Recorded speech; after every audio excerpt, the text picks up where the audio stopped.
നമസ്തേ. ഞാൻ ഇന്ന് വന്നിട്ടുള്ളത് അതിപുരാതനമായ ഒരു അറിവ് നിങ്ങളുമായി പങ്കുവയ്ക്കുവാനാണ്. പലർക്കും ശ്വാസം മുട്ട്, കഫക്കെട്ട്, പഴകിയ ആസ്മ എന്നിവ ഉണ്ടായിരിക്കുവാൻ സാധ്യതയുണ്ട്. ഇത് നമ്മുടെ കയ്യിലെ അക്യുപ്രഷർ പോയിന്റിലൂടെ എങ്ങനെ പരിഹരിക്കാം എന്ന് നമുക്ക് ഇന്നത്തെ വീഡിയോയിൽ നോക്കാം. അതിനായി നാം നമ്മുടെ ഇടത് കൈയിലെ ഇത്രയും ഭാഗമാണ് നമ്മുടെ ശ്വാസകോശത്തിന്റെ പോയിന്റ്. അതിൽ ഇടത് കൈയുടെ ഈ ഭാഗം നമ്മുടെ വലതുവശത്തെ ശ്വാസകോശത്തെയാണ് പ്രതിനിധീകരിക്കുന്നത്. ഇവിടെ നിന്ന് ഇത്രയും ഭാഗം നമ്മുടെ ഇടത് ഭാഗത്തിന്റെ ശ്വാസകോശത്തിനെയാണ് പ്രതിനിധീകരിക്കുന്നത്. അപ്പോൾ ഓരോ ഭാഗത്തുമായി നമുക്ക് വേണമെങ്കിൽ ഇങ്ങനെ ഈ 4 വിരലും ഉപയോഗിച്ചതിന് ശേഷം ഇങ്ങനെ ഒരു പ്രത്യേക അളവിൽ ഇങ്ങനെ മർദ്ദം കൊടുക്കാം. നിങ്ങൾ ഇങ്ങനെ ചെയ്യുന്ന സമയം നിങ്ങൾക്ക് ഇവിടെ ഏതെങ്കിലും തരത്തിലുള്ള വേദനകൾ ഉണ്ടാവുകയാണെങ്കിൽ ആ ഭാഗം തന്നെ വളരെ കൂടുതൽ നേരം ഇങ്ങനെ പ്രസ് ചെയ്യുക.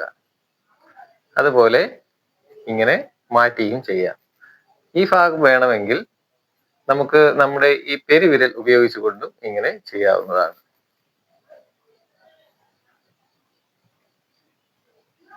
ഇങ്ങനെ ഇത്രയും ഭാഗത്ത് എവിടെയെങ്കിലും നിങ്ങൾക്ക് വേദന കൂടുതലായി ഉണ്ടെങ്കിൽ അവിടെ കൂടുതൽ എണ്ണം പ്രഷർ ഇങ്ങനെ കൊടുക്കേണ്ടതാണ്. നമ്മുടെ ഈ നടുഭാഗം ആണ് ഹൃദയത്തിന്റെ പോയിന്റ്. അവിടെയും വേണമെങ്കിൽ കൊടുക്കാവുന്നതേ ഉള്ളൂ. അപ്പോൾ ഒരു ദിവസം ഒരു 4-5 മിനിറ്റ് നിങ്ങൾ ഇങ്ങനെ മർദ്ദം കൊടുക്കുകയാണെങ്കിൽ, അങ്ങനെ ഒരു മാസമോ ഒക്കെ കൊടുക്കുമ്പോൾ തന്നെ നിങ്ങൾക്കിത് അറിയാനാകും. വളരെ അസ്വസ്ഥമായിരുന്ന ആസ്മ, ചുമ, കഫക്കെട്ട് ഈ പ്രശ്നങ്ങളെല്ലാം വളരെ പതിയെ കുറഞ്ഞ് ഇല്ലാതാകുന്നതായി നമുക്ക് കാണുവാൻ സാധിക്കും. എന്നാൽ വളരെയധികം കഫം, ന്യൂമോണിയ വളരെ സീരിയസ് ആയിട്ടുള്ളവർ ശ്രദ്ധിക്കണം കേട്ടോ. അവരെല്ലാം ആശുപത്രിയിൽ തന്നെ പോകണം. ഇതൊക്കെ ഇത് ചെയ്യുന്ന ആളിന്റെ സമക്ഷത്തിൽ വന്നിട്ടാണെങ്കിൽ ഇത് നമുക്ക് വളരെ കൃത്യമായി നമുക്ക് കണ്ട് മനസ്സിലാക്കിയിട്ടാണെങ്കിൽ നമുക്കത് കൃത്യമായി പറഞ്ഞു കൊടുക്കാൻ സാധിക്കും. അല്ലാത്തവർ വീട്ടിൽ അങ്ങനെ തുടരേണ്ടതില്ല. ഒരു ചെറിയ രീതിയിലൊക്കെ ഉള്ളവരാണെങ്കിൽ ഇങ്ങനെ ഇതുകൂടെ ചെയ്തു കൊടുത്തുകൊണ്ടിരിക്കുന്നത് വളരെ നല്ലതാണ്.